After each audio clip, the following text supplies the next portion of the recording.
Hello everyone, and welcome back to another, this time, movie review. It's been a while. I'm talking about a movie, not a really bad TV show.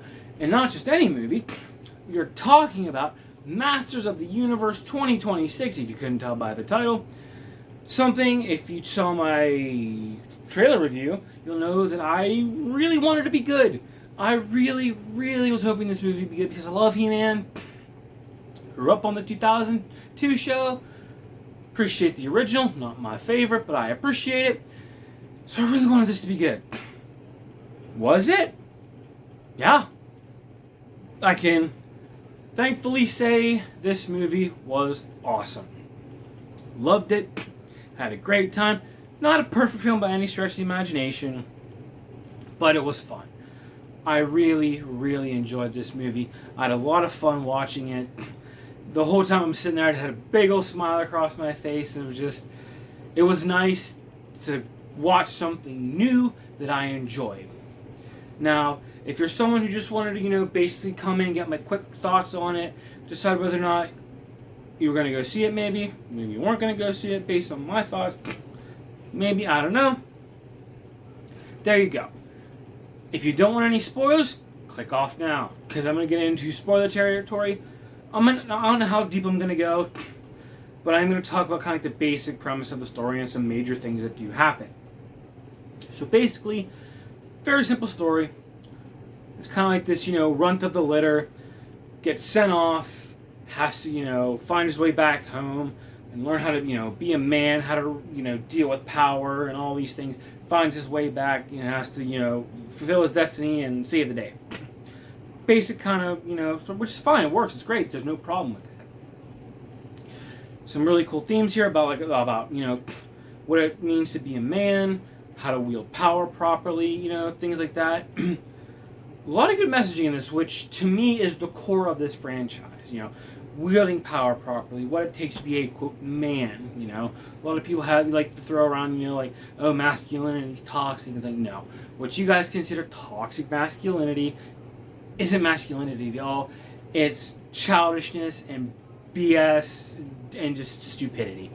Stop trying to, make masculinity seem negative. But that's a different rabbit hole that I don't want to go down. We're talking about He-Man.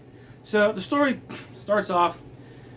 Adam is basically on Earth talking to his roommate, or he's actually on a date, talking about his, where he came from, his former planet. And we see him, training with Man-at-Arms and Teela and King Randor, and then Skeletor attacks. So they take Adam and the Sword of Power so that Skeletor can't get his hands on it, and they send him off to Earth to protect him. And on his way there, he ends up losing the sword. Because he is a kid, he's 10-year-old boy. It's established that he's not really a fighter. He's literally the runt. He's very even small for his age. Even in the class that Man-at-Arms is, trained them all, he's literally the shortest one there. So he gets to Earth, separated from the sword, and he's there for 15 years. He grows up. He's got a desk job. He hates his life there. He has all these visions and memories of Eternia. He wants to get back there. He wants to find the sword. It's, affecting his work life, affecting his home life, and his mental state. In fact, when he's on this date, telling her what will happen, she ends up just walking out on him. It's actually kind of a funny scene. But he ends up, posting on all these sites and message boards and things, pictures of the sword. Have you seen this sword and things? And he ends up getting a text from someone that says, "Hey, I found your sword." He goes to this comic book shop, finds the sword, takes the sword, and then he takes the sword, he raises it, he does the whole, by the power of Grayskull, and he thinks it's going to, I'm assuming you would imagine kind of like how the Bifrost would, take Thor and send him home. He kind of is expecting that, but that doesn't happen. He kind of just,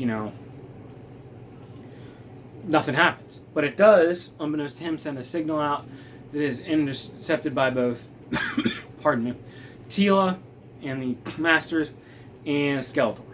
And by the way, if you hear noise in the background, it's my fan. I apologize. Hopefully I'm talking loud enough that it's not too distracting, but it's exceedingly hot in my room, so I'm already kind of dying. So, please bear with me. Anyway, he's trying to get back home. He gets back home with the sword. The cops show up. They take him. They're going to take him down to the station. He gets attacked by Beastman. And as Beastman's about to get him, Teela comes in and saves him. They have this fight with Beastman. They end up getting back to Teela's ship and back to Eternia. Get there. They meet up with the Masters of the Universe, essentially. And there's this fun thing that they do, which they didn't need to do. I thought was kind of fun. I thought it was really fun, really cute. Excuse me. All the names of the characters, like Ram Man, Trapjaw, stuff, Mechanac, stuff like that. Those were all names that Adam gave to these guys as a kid. Like when he would see them and he would think that he would give them all these names. And I thought, you know what? It's actually very clever and very, self-aware, because this property originally was made for like 5, 6, 7-year-old boys, so all these names were kind of what would like little boys name these things, so they are very simple, and they have that, and I liked that. I thought that was a really clever, fun little thing they did that they didn't need to do, but I liked it. So they meet up with the Masters, and Skeletor is able to track the sword.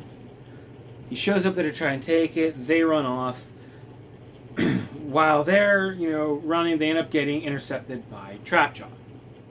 Now, Trapjaw kind of has a big part in this movie because when Skeletor first attacks at the beginning of the film, Trapjaw and Man-at-Arms fight. Man-at-Arms talking about how awesome he is, and we see him kicking all kinds of ass and taking all kinds of names. And then Trapjaw shows up and he loses. He fails. And that failure, because he's never really failed like that before, it sticks with him. It kind of breaks him. His arc is he has to basically find that Man-at-Arms within him and bring him out again, which he does eventually do. And at this point, they run into Trapjaw. Duncan, Man-at-Arms, isn't really going to be much help. Teela's not going to be able to do anything against Trapjaw. He's just too strong. Really, all they have is Adam, and Adam tries to talk to him using his his day job. He's an HR guy, so he tries to talk it out. And they all say, use the sword, use the sword. So he pulls the sword, and he gets this vision from the sorceress who tells him, say the words, by the power of Grayskull, I have the power. He does it, and transforms into He-Man for the first time. And this transformation scene, phenomenal. Awesome. It looks great. It feels great. It gets you hyped. And he's kind of, they went with the more, He-Man is still Adam, like mentally and all that. He just has more like powers and things. Very much like the original, where it was basically just the same guy in the same way. He just has all these extra abilities when he calls it down. Unlike, I think, like the 2000X show kind of treated it more like they were, like Adam was like the scrawny little teenage dude, and then He-Man became the big dude. And they're almost like two different personalities, kind of. Like there's like the hero and the secret identity, kind of like that. Which, by the way, that's not in here at all. From a hero, like everyone knows, like, oh, Adam's He-Man. So I do know there were some He-Man fans, some diehards, that hate this film. And I can only assume it's because of how they kind of, take liberties with the lore, but this is an adaptation. I mean, just him being sent to Earth, that's not in the lore. So it's like right where they're telling you, like, hey, we're not going to do 1-to-1. We're going to, do our own thing with it. We're going to adapt it. And I feel like as long as you keep the spirit of the franchise and the source material, and you don't, completely dump all over, which I know they feel like they did, I don't agree at all. I feel like this did hold very true to the, spirit and the source of the characters. You're fine. You can take some liberties as long as they're good or fun or entertaining, which, again, I thought they were. So, when he first becomes He-Man, again, it's still Adam in this body. He just gets all these powers in the suit and everything. And he's kind of, he's adjusting. He doesn't just immediately start kicking ass and taking names. He does pretty well because he is that strong, but it's almost by luck. He's goes from being, he can't do anything. He's basically hiding behind everybody to he can now do some stuff. So they defeat Trapjaw. They escape from them. And they get to Teela's ship to try and get out of there and regroup. And Skeletor sends these minions. There's this really cool kind of like forest chase that reminds me of like the Endor battle in Star Wars, Return of the Jedi, where we get to see more of Adam doing like these cool things. They escape them, but their ships crash. They kind of gotta repair that and things. And so they make camp, and we kind of get some character development moments. Adam and Man-at-Arms kind of have a little chat where Man-at-Arms, because the whole time like he's become a drunkard because he failed. He feels useless, and he kind of find out. He says to Adam, I failed Teela, his daughter, adopted daughter. They didn't really go into that too much in the movie. Depends on like lore. That's a whole lore thing.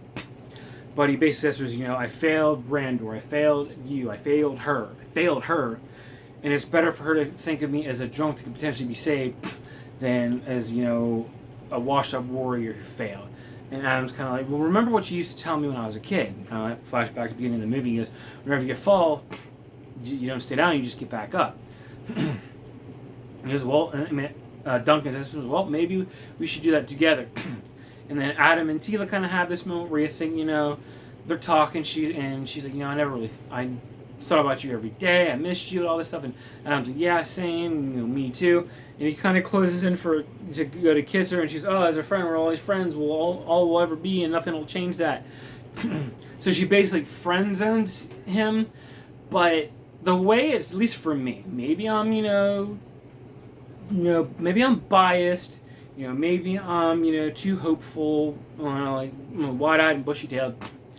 But it almost feels like you could interpret this many different ways, like, because it's well known throughout like He-Man lore and whatnot. Adam and Teela have a thing. Whether it's kind of like will they, won't they, or they actually do in some points. So it feels like this is kind of like the beginning stages of that. You can interpret it as because she's so hurt by what happened with her dad and how she essentially lost him. She's afraid of letting him get close and that happening, or maybe she doesn't want to lose focus on what's going on. There's a lot of ways you can interpret it. Maybe I'm just being naive. I don't know. But after that, we see this big kind of projection of Skeletor, because he interrogates everyone who's there, and he finds out that Prince Adam, the presumed dead prince, has the sword. So he puts out this projection and basically says, Adam, I have a proposal for you. I've got your dad and I'm going to kill him unless you come to Snake Mountain and bring me the sword.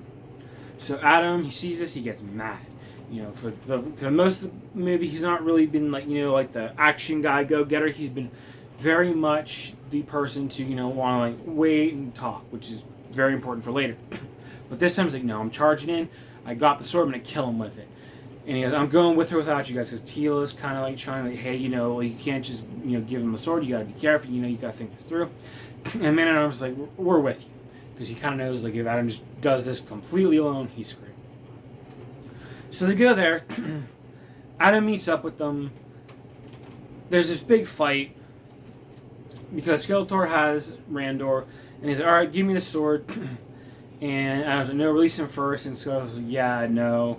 That's not how it's going to happen. He has and Adam basically threatens him. He's all right, cool, but I'll cheat. And he brings out all of his minions and has He-Man fight them, and He-Man fights them all, and he goes and defeats them all. And Skeletor goes, oh, that was that was all kind of flashy and fun and cool.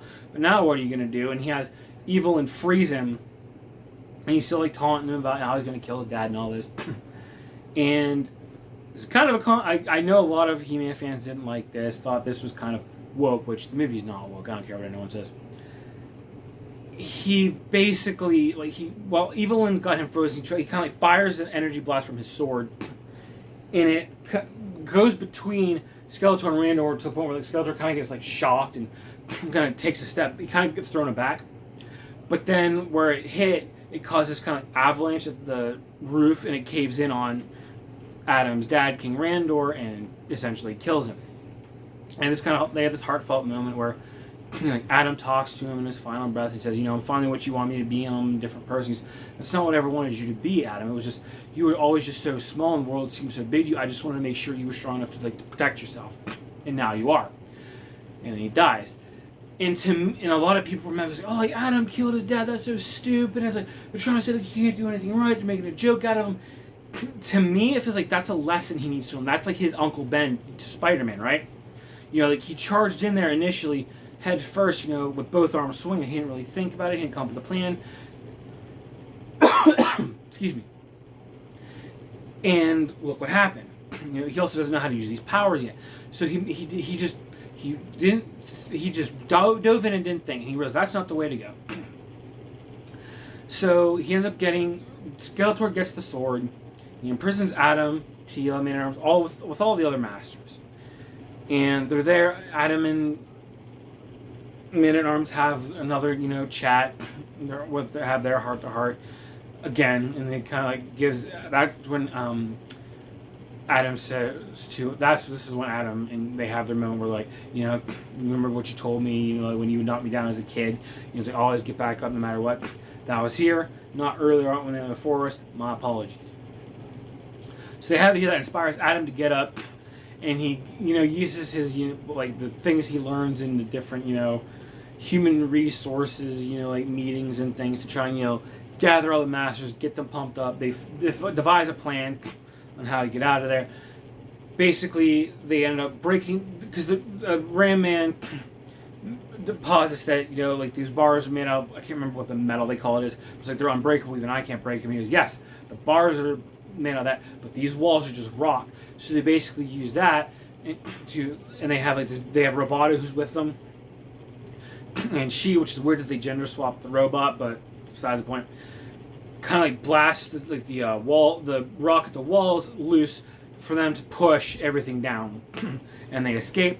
All the masters, they go fight all like Skeletor's hordes, and Adam and Teela and Man-at-Arms, they're all going to Castle Grayskull because when Skeletor grabs the sword, he tries to go onto his throne and use it, and it won't work.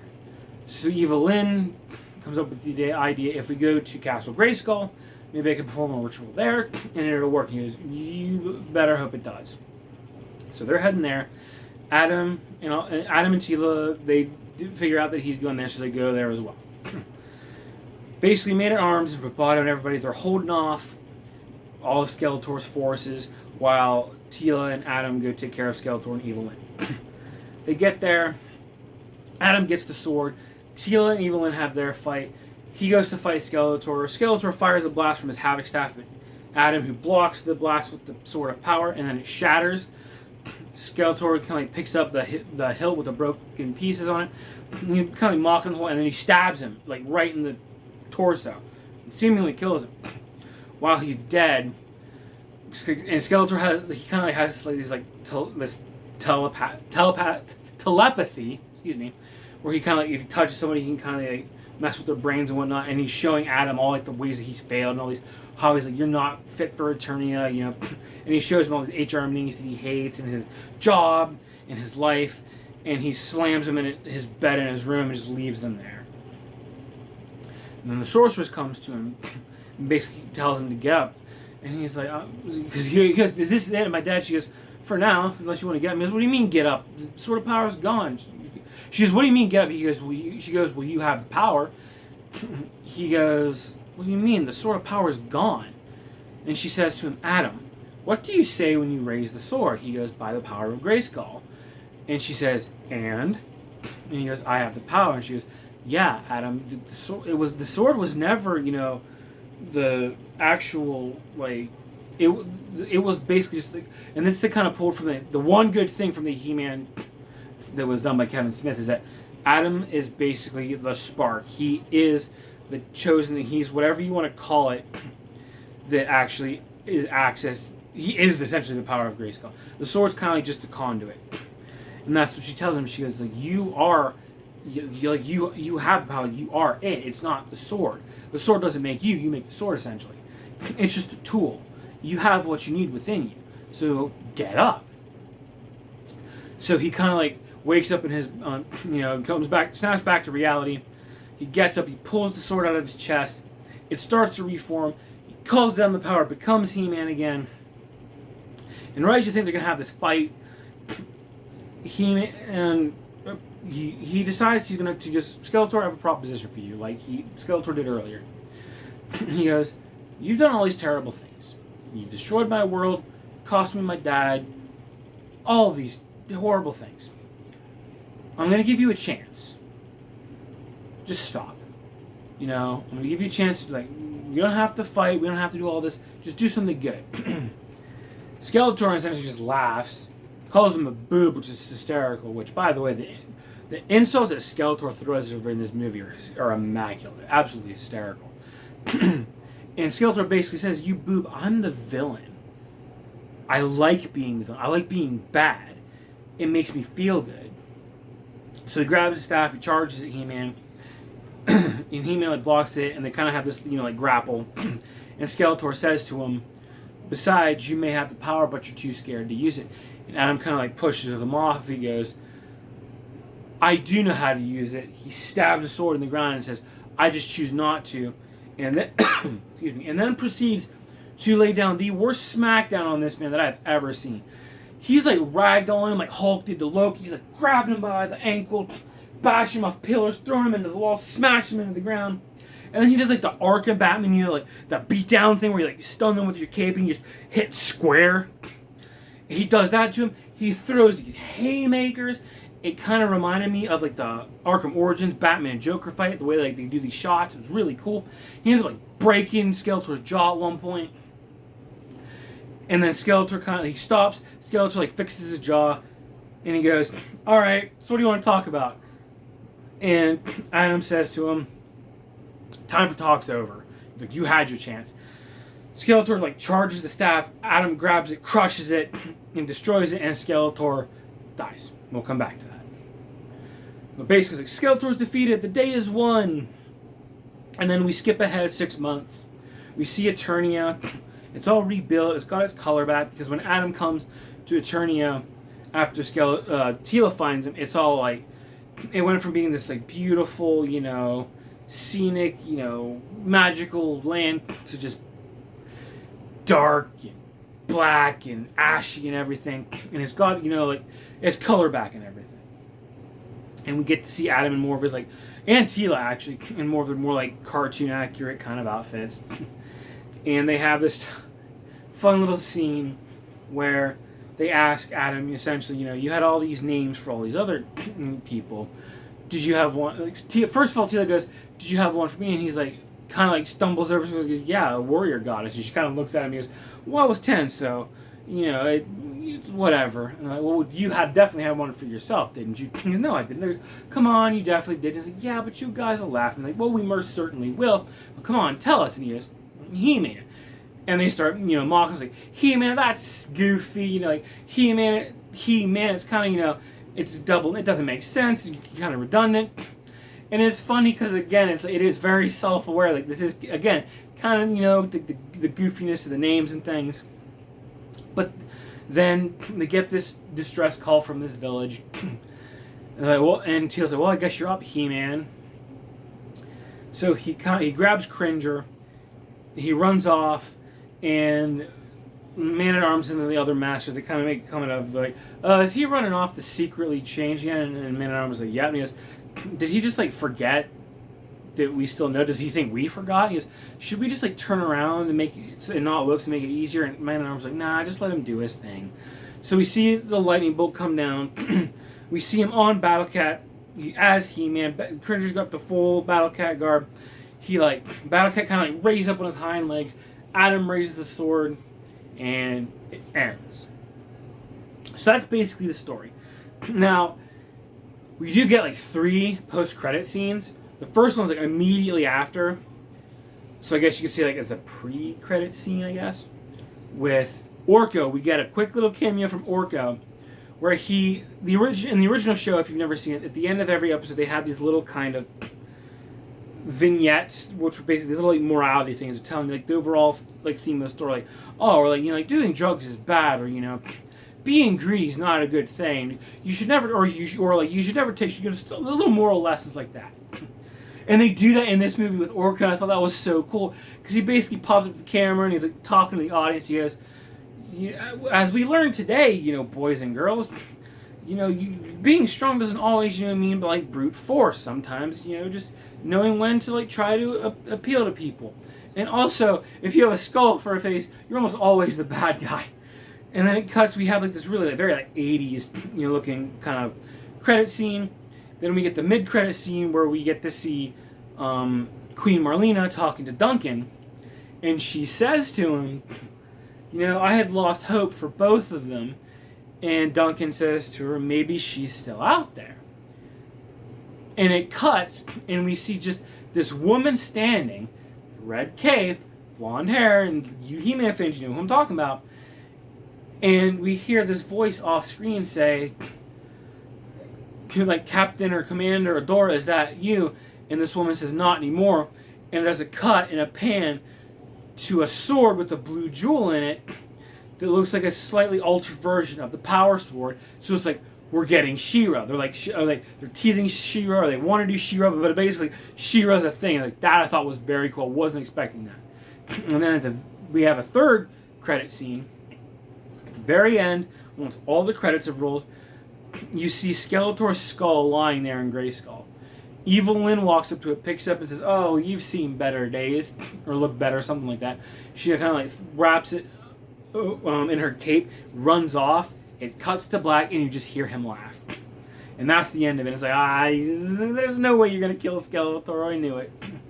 But that is basically my long-winded, kind of rambly, discombobulated breakdown of the story. Again, very simple. And I liked it. I really liked it. I thought that it did its own thing, but it still kept true to like the themes and the heart of what He-Man and what Masters of the Universe is. This idea of what it takes to be a man, what it takes to wield power, and all these things. And I get it. Like, there's a lot of like diehard He-Man fans, and I don't consider myself a diehard He-Man fan. I've watched the original series. I grew up on the 2000X. That's my favorite. I've seen some of the 87 movie with Dolph Lundgren. I've seen some of the one we don't talk about. I've seen Masters of the Universe Revelations, the Kevin Smith one. I've seen some of the Netflix one, and now I've seen this. I am a fan. I do really like this franchise. I do care about it. Maybe I'm not. I know it's lore, like even with the toys and stuff like that. So I don't know everything. I wouldn't claim to myself like I'm like Dragon Ball and Batman and DC for sure. I'm a diehard for those. But as someone who considers himself a pretty big fan, I was very happy with this. And I've noticed when it comes to like, these 80s franchises especially, like if you're an adult who grew up with them, if you grew up with like the original He-Man, original Thundercats, G.I. Joe, Ninja Turtles, especially G1 Transformers, a lot of them tend to have this attitude that those are the only good versions and everything else sucks. And I think that's very narrow-minded and small-minded, and that's kind of, you're pigeonholing your franchise. You're not allowing it to grow and change and evolve. And I heard Sean Schemmel once say, who is the English dubbed voice actor for Goku in Dragon Ball, he once said when he was asked about the whole sub versus dub debate, he said he doesn't understand why there are these sub-purists who act like, the original Japanese is the only good version. He goes, would you say that about the very first, telling of Shakespeare, like the very first time that was ever done as a performance? Like, you're telling me that very first time was the best? Like, they're not going to stumble over the lines. They're not, costuming didn't get better, technology didn't get better, like we didn't have like better actors or actresses and all that. So it's kind of how I feel when it comes to all these franchises.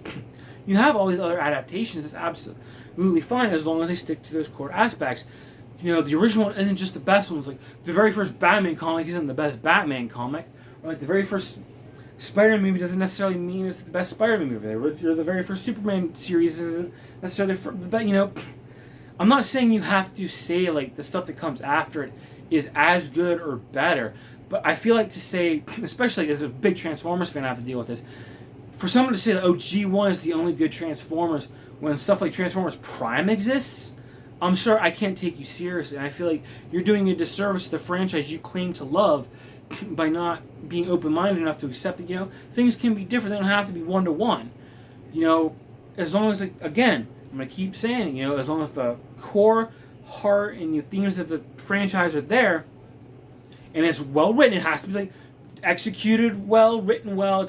I don't talk about, because for every good adaptation, there's quite a few bad ones for all of these things. I'm not saying you have to, like all of them.